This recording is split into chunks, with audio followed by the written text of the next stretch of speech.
오늘은 우리 누가복음 24장 13절 또 24절까지의 말씀을 가지고 모른 척 함께 걸으시는 분, 이런 말씀으로 함께 은혜를 나누려고 합니다. 우리가 말씀 한번 제목을 따라해 볼까요? 시작. 모른 척 함께 걸으시는 분. 또 영어로도 the one who works with you as if unaware.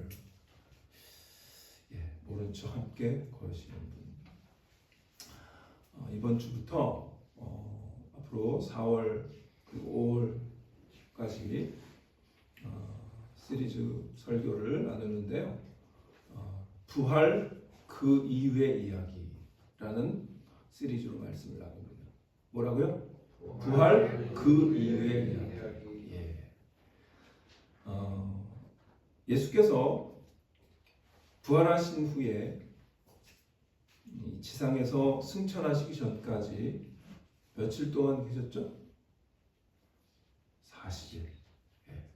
그러니까 사실은 우리가 제가 이번에 부활절 맞이하고 그다음에 이 말씀을 준비하면서 생각을 해봤어요. 무슨 생각을 했냐면 우리는 왜 이렇게 부활절 그날만 예수님의 부활에 대해서 얘기하고 그 다음에 딱 잊어버려요. 그리고 이제 또 내년 부활절 기다리는 거지. 근데 사실 부활절 전에 우리가 사순절을 보냈잖아요. 한 40일. 그래서 사실은 부활 이후에 또 다른 40일이 있는 거예요. 예수님이 이 땅에서 40일 동안 계셨거든요. 그러니까 사실은 그 사실을 우리는 이렇게 좀 잊고 지낼 수 있는 것 같아서 저는 이번에 그 40일을 조금 주목해서 그 40일 동안 있었던 이야기들을 중점적으로 살펴보면서 그래서 이제 시리즈를 부활 그 이후의 이야기라는 시리즈로 한 7주 정도 될 것 같은데 말씀을 나누려고 합니다. 그래서 이 뒤에 있는 이 부활절 배너 He is risen, 그는 다시 사셨습니다 라는 이 배너도 앞으로 이 시리즈 마칠 때까지 그냥 걸어두려고 해요. 그래서 부활절에만 이거 걸어놓고 그런 게 아니라 우리가 부활 이후에 예수님께서 계속 부활하신 주로 우리에게 40일이나 계셨는데 아마 앞으로 오순절, 성령 강림절 때까지가 한 그럭저럭 40일 돼요. 그죠? 그 40일 동안 이 배너와 함께 예수님의 부활을 계속 기억하고 그리고 예수님 부활 후 40일 동안 우리와 함께 하시면서 어떻게 우리에게 권면하셨고 우리를 붙드셨고 우리에게 말씀하셨는지를 나누려고 합니다. 사실 오늘 이제 본문은요 유명한 얘기죠. 엠마오로 가는 두 제자. 이 본문이 유명하니까 찬양도 만들어졌잖아요. 엠마오 마을로 가는 두 제자, 뭐 이런 찬양도 저희 어렸을 때 교회에서 열심히 불렀던 거 기억납니다. 이 찬양 기억하세요? 예. 그러니까 이 유명한 이 본문이라 사실은 목사님들이 많이 나눠요. 사실 저도 제가 이렇게 예전 설교를 보니까 우리 디사이플교회 와서 2년 전에 2024년에 부활절 이후에 이 본문을 가지고 설교를 했어요. 여러분들 분명히 기억 안 나시고 저도 기억이 안 났어요. 그러니까 그러나 어쨌든 중요한 건 이 본문을 가지고 설교했더라고요. 엠마오에서 예루살렘으로, 이런 주제로 말씀을 나눴었어요. 근데 오늘은 제가 이 본문을 이제 이 시리즈 부활 그 이후의 이야기 이렇게 하다 보니까 이 본문이 사실 예수님께서 무덤가에서 여인들에게 나타나셨던 그 사건 이후에 가장 먼저 기록된 그런 사건이에요. 그래서 이 사건을 다시 한번 그리고 이 본문을 다시 한번 봤습니다. 그랬더니 2년 전에는 보지 못했던 그런 인사이트들, 그런 것들이 하나님께서 은혜를 주시더라고요. 그래서 이 본문이 굉장히 길어요. 지금 저희는 사실 딱 반만 읽은 거거든요. 그래서 13절부터 35절까지 굉장히 긴 본문인데 그 본문을 둘로 나눠서 오늘 24절까지 보고 그리고 25절부터 35절까지는 다음 주에 후반부를 살펴보려고 합니다. 근데 이 본문이 어떻게 보면 누가복음에서는요 가장 긴 이야기 중에 하나예요. 제가 볼 때 가장 긴 이야기인 것 같아요. 그래서 이 긴 본문을 이제 2주간에 걸쳐서 말씀을 나누려고 합니다.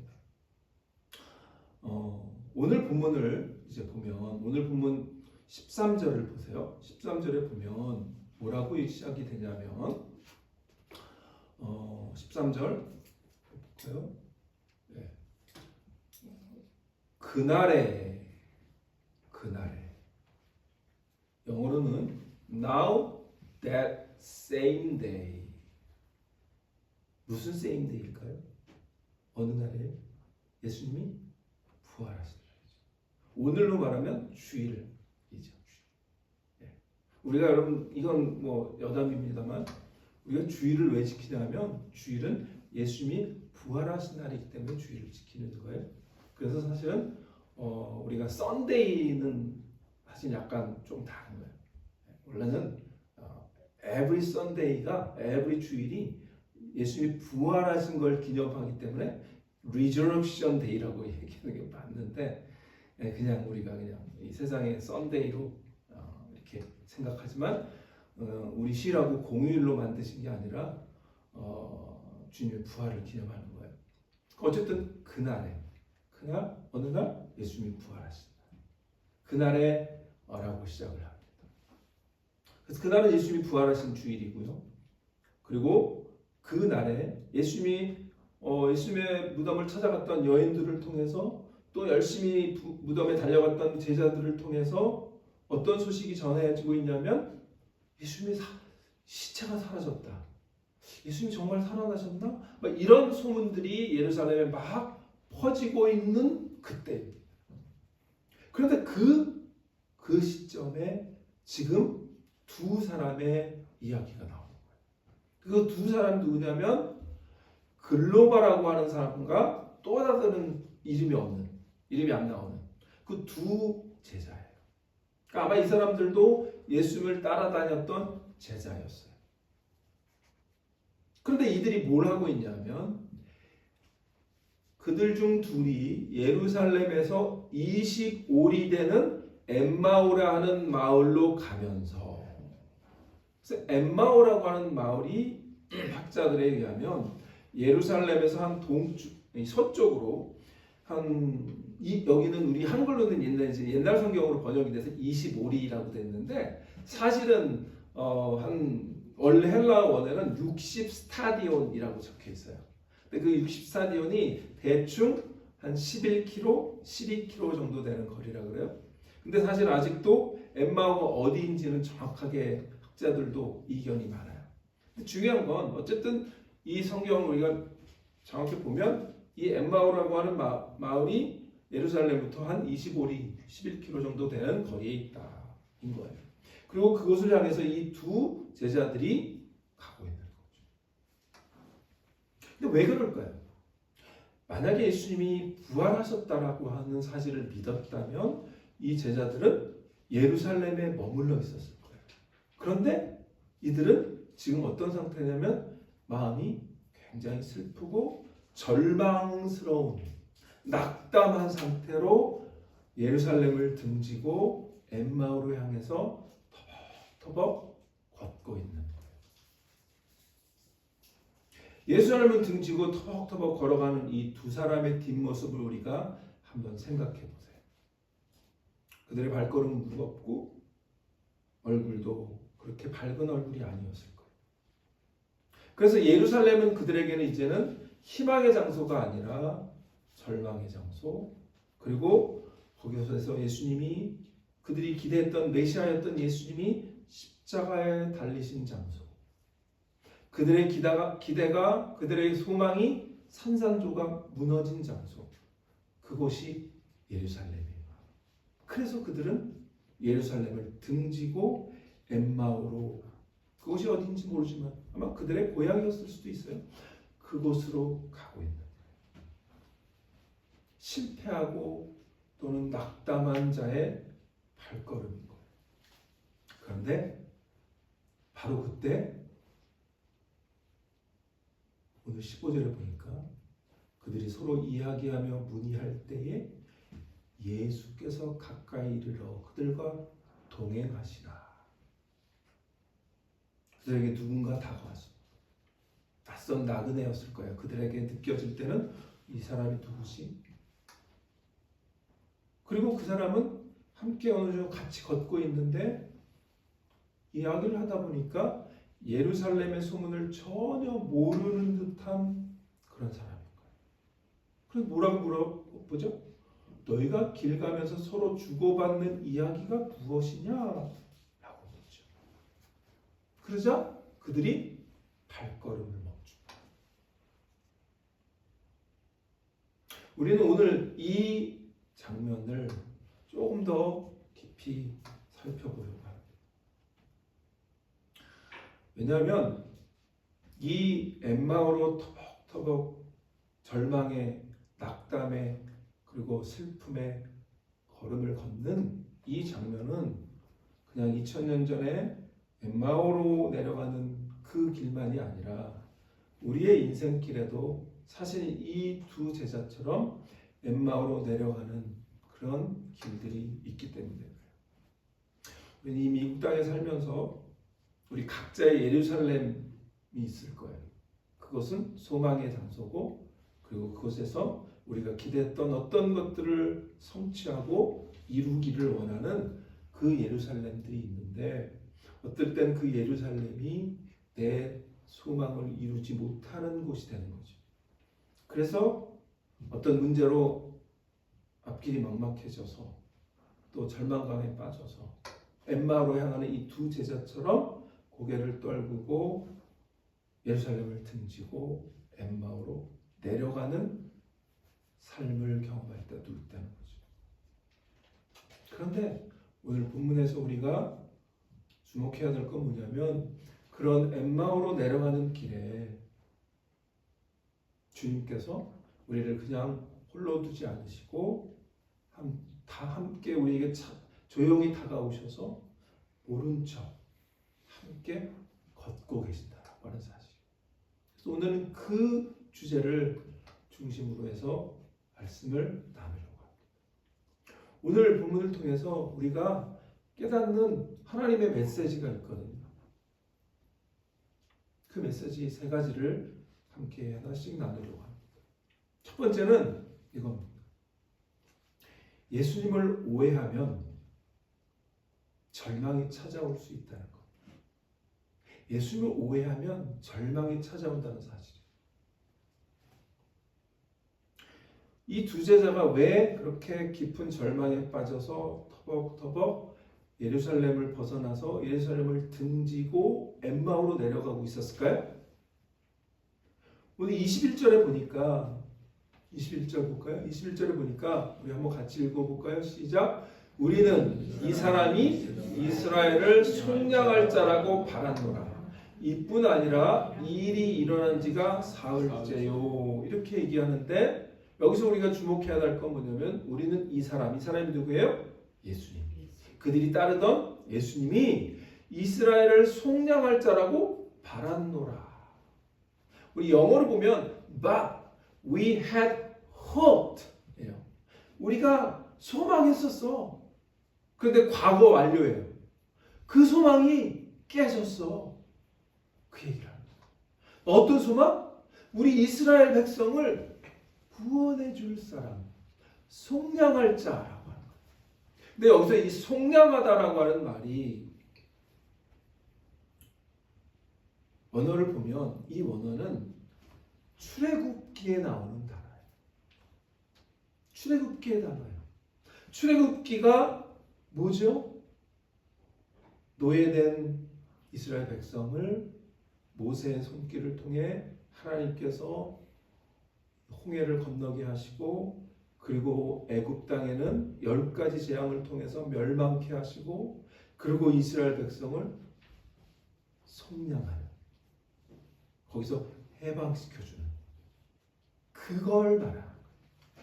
그러니까 이 두 글로바와 또 다른 제자도 예수님의 12제자와 마찬가지로 모든 제자들이 예수님에 대한 기대치가 뭐였다는 거죠? 예수님을 어떻게 이해했다는 거죠?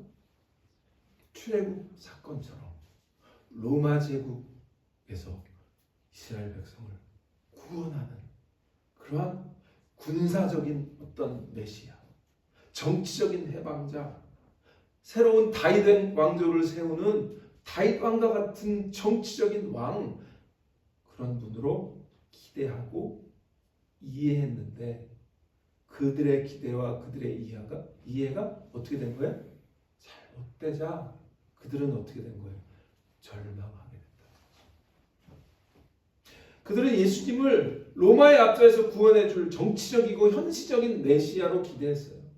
그런데 그들의 기대가 무참히 깨졌어요. 십자가를 바라보면서 무슨 생각을 했을까요? 아, 이분이 기적도 일으키고 죽은 사람도 살리더니 아니 자기 하나 십자가에서 구원을 못해? 와, 정말 실망인데? 이렇게 아마 실망했을 거예요.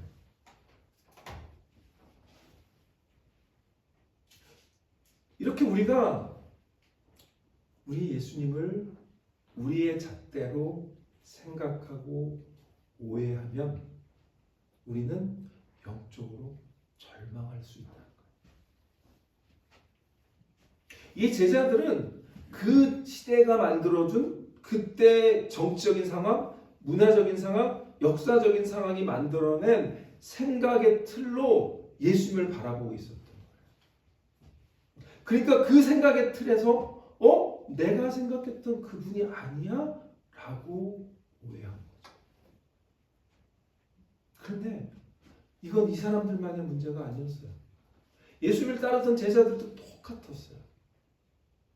우리 사도행전 1장에 보면 예수님이 부활하신 이후에도 제자들이 뭐라고 물어보는지 보세요. 사도행전 1장 6절 우리가 같이 따라볼까요? 시작. 그들이 모였을 때에 예수께 여쭤 이르되 주께서 이스라엘 나라를 회복하심이 이때이니까 하니. 이게 언제였어요? 예수님이 부활하시고 이제 승천을 앞두고 있는 그 시점. 그러니까 예수의 제자들은 예수님이 또 부활하니까 죽음을 이기시고 부활하셨어? 야, 이제 진짜구나. 이제 진짜 우리가 기대했던 그 정치적인 메시아 맞구나. 라고 또 자신들의 생각에 틀을 가지고 예수님을 재단하고 있는 거예요. 예수님을 그렇게 자기 마음대로 해석하고 있는 거예요.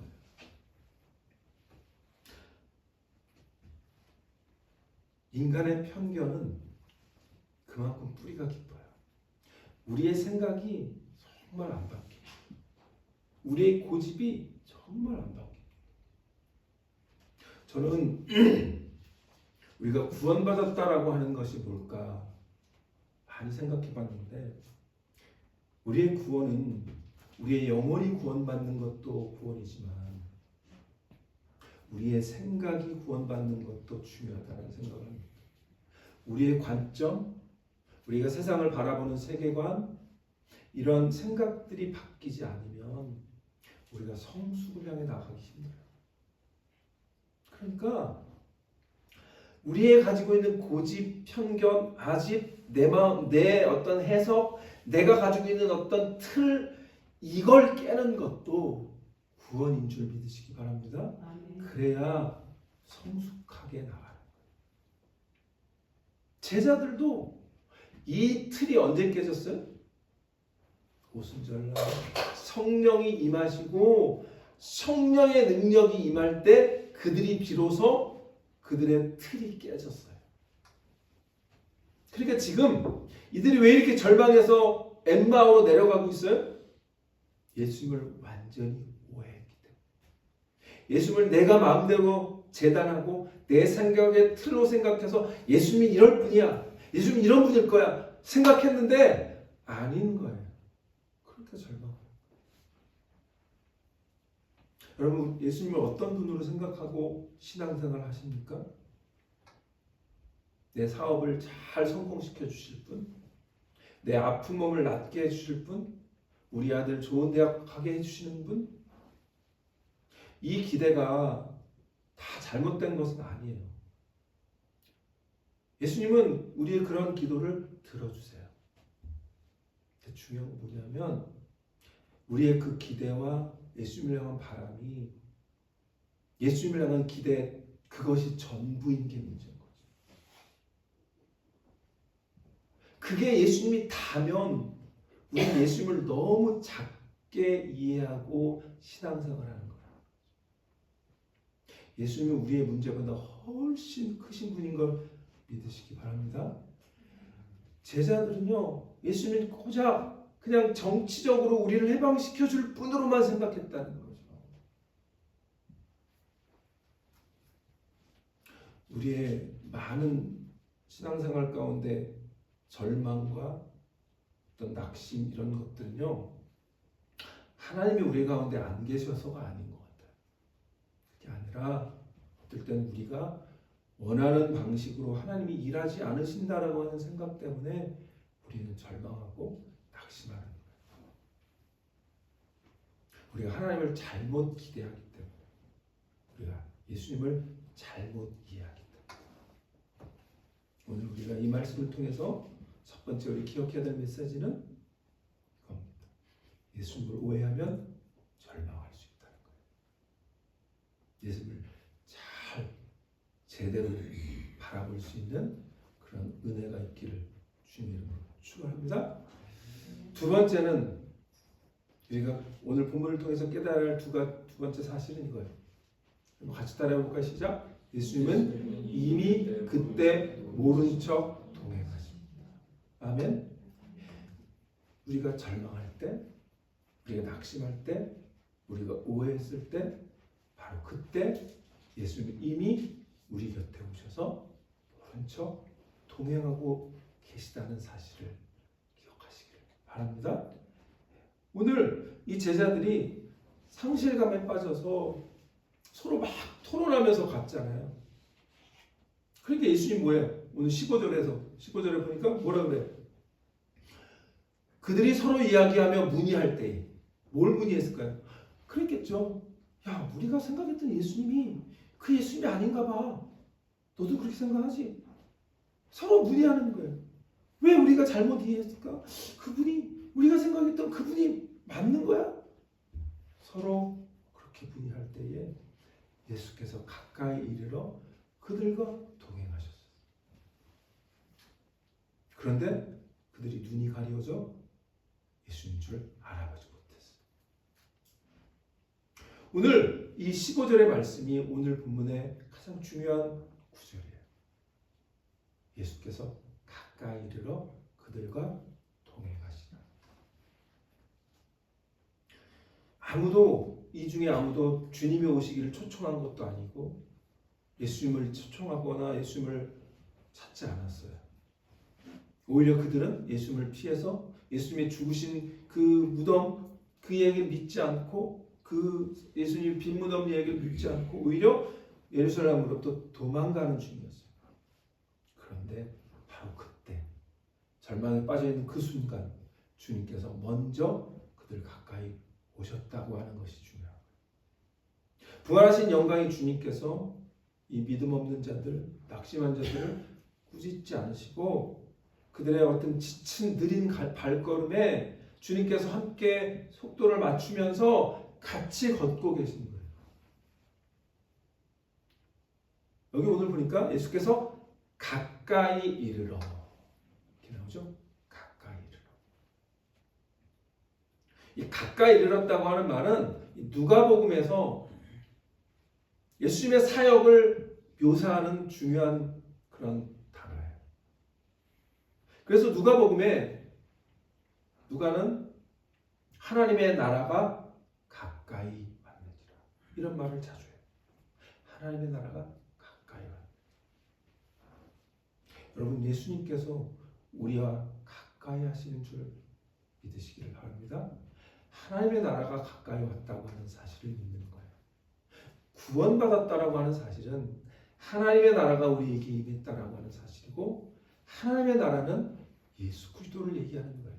그리고 그 예수님이 우리와 함께 하시고 우리에게 가까이 오셨음을 얘기하는 거예요.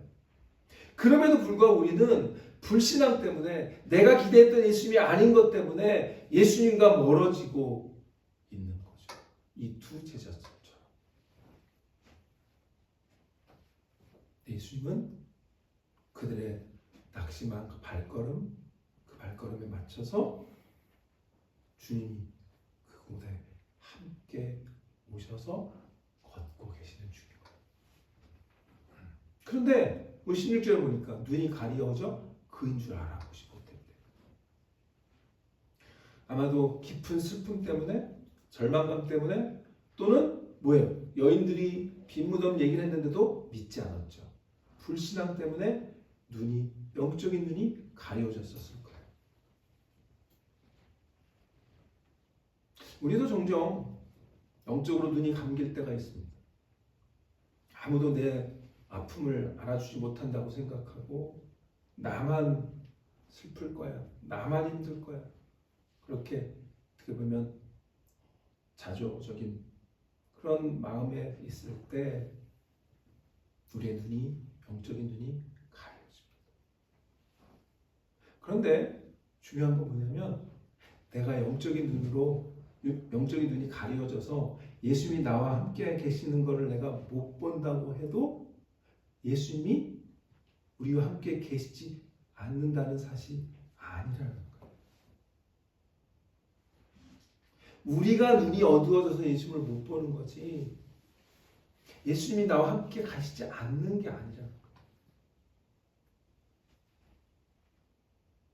주님 우리와 늘 함께 하시는 줄 믿으시기 바랍니다. 아멘. 우리가 눈이 어두워져서 안 보이더라도 주님 우리와 함께 하십니다. 그래서 구약의 스바냐 선지자가 이렇게 얘기합니다. 우리 같이 읽을까요? 시작. 너희 하나님 여호와 너희 가운데 계시니 그는 구원을 베푸실 전능자시라. 그가 너로 말미암아 기쁨을 이기지 못하시며 너를 잠잠히 사랑하시며 너로 말미암아 즐거이 부르며 기뻐하시리라 하리라. 너희 가운데 계시니 믿으십니까? 아멘. 그리고 우리를 잠잠히 바라보시고 계시는 거예요. 우리가 비록 눈치채지 못해도 우리의 영적인 눈이 어두워져 못 보고 있어도 나 혼자 할 거야 라고 실망하고 있어도 바로 그때 주님은 이미 우리와 모른 척 잠잠히 동행하고 계심을 분명히 믿으시길 주의 이름으로 축원합니다. 아멘. 부활의 주님은 이렇게 눈이 가려진 자에게도 우리에게 다가오셔서 평범한 나그네처럼 우리 가운데 오른쪽 걷고 계세요. 그래서 예수님이 제자들이 하도 믿음이 없으니까 아마 다락방에서 기도하는 가운데 제자들에게 이렇게 약속하시잖아요. 요한복음 같이 읽을까요? 요한복음 14장 18절 시작. 내가 너희를 고아와 같이 버려두지 아니하고 너희에게로 오리라. 아멘. 예수님이 우리를 고아와 같이 버려두지 않는다잖아요. 우리가 살다 보면 자꾸 내가 혼자인 것 같다는 거죠. 근데 그게 뭐라고요? 우리의 착각이고 우리의 오해고 우리의 영적인 눈이 감겼기 때문에 그 순간에도 내가 기도해도 응답이 없는 것 같고 예배에도 기쁨이 없는 것 같고 나는 영적으로 메마른 것 같고 그런 느낌도 있지만 그것이 주님이 떠나셨다는 증거가 아니라는 거예요. 오히려 내가 더 힘들고 기도해도 응답이 없고 예배도 기쁨이 없는 것 같을 때 오히려 주님은 우리 곁에 조용히 오셔서 우리에게 우리의 음성을 듣고 우리 이야기를 듣고 그리고 함께 걷고 계시는 증거인 줄을 기억하시기 바랍니다. 마지막으로 우리가 기억해야 할 중요한 세 번째 메시지는 이겁니다. 예수님, 우리 같이 읽어볼까요? 시작. 예수님은 내 아픔을 끝까지 들으십니다. 우리 17절, 18절 보면 예수님이 이렇게 얘기하죠. 예수께서 이르시되 너희가 길 가면서 서로 주고받는 이야기가 무엇이냐? 이렇게 물으세요. 이 17절에 물으셨는데 이제 이 17절부터 이 두 사람이 예수님과 대화하는 거예요. 두 사람이 슬픈 빛을 띠고 머물러 서더라. 근데 그 한 사람인 글로버라고 하는 자가 대답하여 이르되 당신이 예루살렘에 체류하면서도 요즘 거기서 된 일을 혼자만 알지 못하느냐? 이렇게 짜증 섞인 약간 그런 투로 얘기하면서 자신들이 생각했던 그 이야기들을 계속 체념, 어떻게 보면 푸념, 이런 식으로 30, 20, 오늘 24절까지 쭉 얘기하고 있는 거예요. 예수님이 던지신 이 질문에 너희가 어찌하여 무슨 이야기가 무엇이냐 이렇게 물으시는 게 예수님이 이들의 상황을 몰라서 물으실까요? 그렇지 않죠. 예수님은 다 알고 계시죠. 오늘 우리 설교 제목처럼 모르는 척 물으시다. 그리고 예수님은 모른 척 물으시며 자신을 바로 드러내지 않으셨어요. 왜 주님은 모른 척 물으시고 즉시 자신을 드러내지 않으셨을까? 만약에 여기서 나 예수야, 나 부활한 예수야 이렇게 얘기했다면 이 제자들이 뭐 그동안에 자기가 막 속상했던 이런 이야기가 아니라 막 그 예수님의 그 살아계신 거에 흥분해가지고 정신을 홀딱 잃었을 수 있어요. 근데 예수님은 자신을 드러내기 전에 먼저 이 두 제자의 마음속에 있는 깊은 이야기들을 쏟아내고 듣기를 원하신 거죠. 그래서 주님은 이 제자들의 마음속 깊은 곳에 있는 불신앙, 절망, 낙심, 예수님에 대한 오해, 혼란함, 뭐 이런 복합적인 감정들을 밖으로 쏟아내고 토해내고 그 모든 것을 밖으로 주님께 이야기하기를 원합니다. 여러분, 우리가 기도가 어떨 때는 우리가 이렇게 격식 있는 기도, 이렇게 막 포맷이 된 기도, 그런 것만 주님이 더 들으실 거라고 생각하지만 그렇지 않아요. 기도는 그냥 우리의 마음속을 그냥 토해놓는 거예요. 어떨 때는 아무 말도 안 해도 그냥 마음속으로 내 속을 주님께 드릴 수 있어요. 또 어떨 때는 소리를 이렇게 큰 소리로 예수님께 막 토해버릴 수도 있고 내 속의 마음을 토해낼 수 있는 거죠. 그럼 어떠세요? 그런 기도의 시간을 가십니까? 예수님은요, 이 제자들의 슬픔과 의심과 분노와 실망과 이런 것들을 듣기 원하셨어요.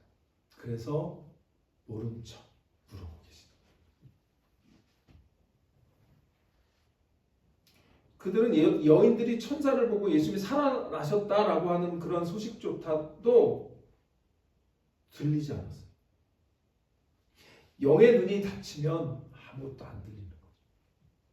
그러니까 그 마음속에 그 불신앙의 소리들을 아마 예수님께 막 얘기를 했을 거예요. 그러니까 벌써 당신은 예루살렘에 있으면서도 요즘 일어나는 일들을 하나도 모른다고 이렇게 짜증내는 그런 얘기를 한 거죠.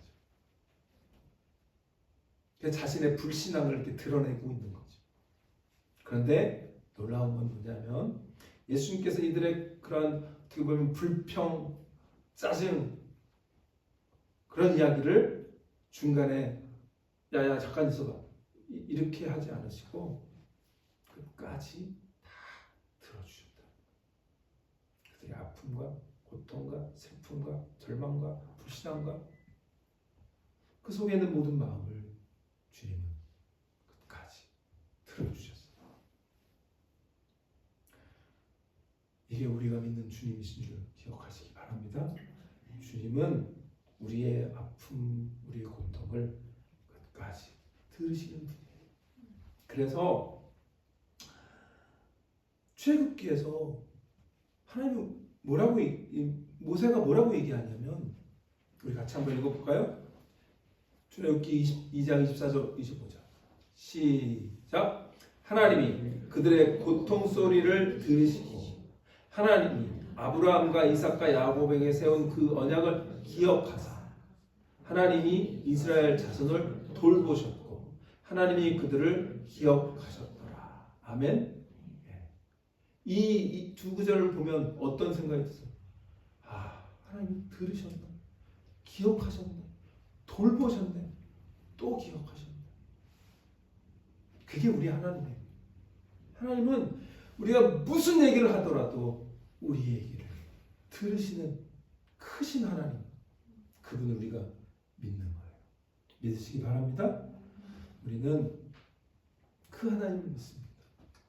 오늘도 우리 가운데 삶의 모습들이 다 다르지만 그 모습 가운데 우리의 아픔과 슬픔을 주님 앞에 내어놓을 때 주님은 끝까지 들으시는 분.